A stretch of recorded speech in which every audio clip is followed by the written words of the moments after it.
du Cèdre est mon premier roman. Rien ne me destinait à écrire. Je viens du cinéma. Je crée des images, je les monte, j'ai fait des films de fiction et de documentaires. Rien ne m'est destiné à l'écriture. Mais en août 2020, une gigantesque explosion a détruit le cœur de Beyrouth. Et toutes les télévisions du monde ont diffusé en boucle les images de cette catastrophe et de l'agonie du pays. Alors que pendant longtemps, on a appelé le Liban, c'est un pays florissant, on l'a appelé la Suisse du Moyen-Orient. De ce Liban-là, plus rien n'existe. Il a disparu. Poussé par une impérieuse nécessité, j'ai décidé de le ressusciter et j'ai pris la plume. Mais au fur et à mesure que j'écrivais, je me suis aperçue que rien de ce qui me revenait en tête n'était glorieux. Bien au contraire. Je me suis aperçue que tout ce que j'écrivais au fur et à mesure mettait en exergue les germes du mal déjà présent qui ont fini par gangréner le pays et le mener à la déliquescence actuelle.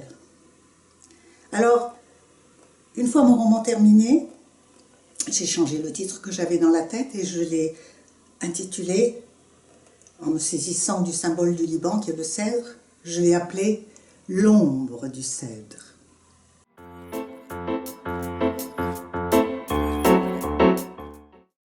Inspiré de mon histoire familiale, L'ombre du cèdre décrit l'histoire d'une famille multiculturelle dans le Liban laissé par les Français à la fin de leur mandat, qui s'est achevé en 1943.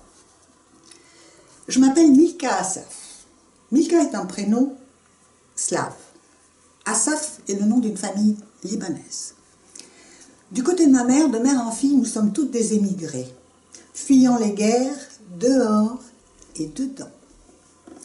Ma grand-mère était russe, ma mère bulgare, mon père libanais, je suis née en Syrie, j'ai été élevée par les religieuses catholiques françaises, d'abord en Syrie, puis ensuite au Liban.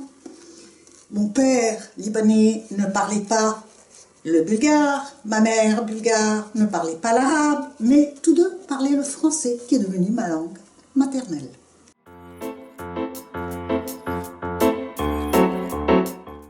Tout ce que je raconte dans ce roman est vrai, mais pour être plus libre dans mes propos, j'ai changé le nom des personnages, j'en ai éliminé quelques-uns, j'ai pris des libertés avec la chronologie. Bref, c'est un roman. Mais je ne l'ai pas écrit à la première personne, bien que j'en sois le principal sujet. Non, je me suis mis dans la peau d'une conteuse.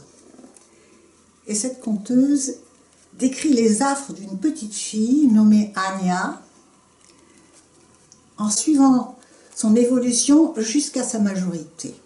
Et donc, ce récit est un récit d'apprentissage.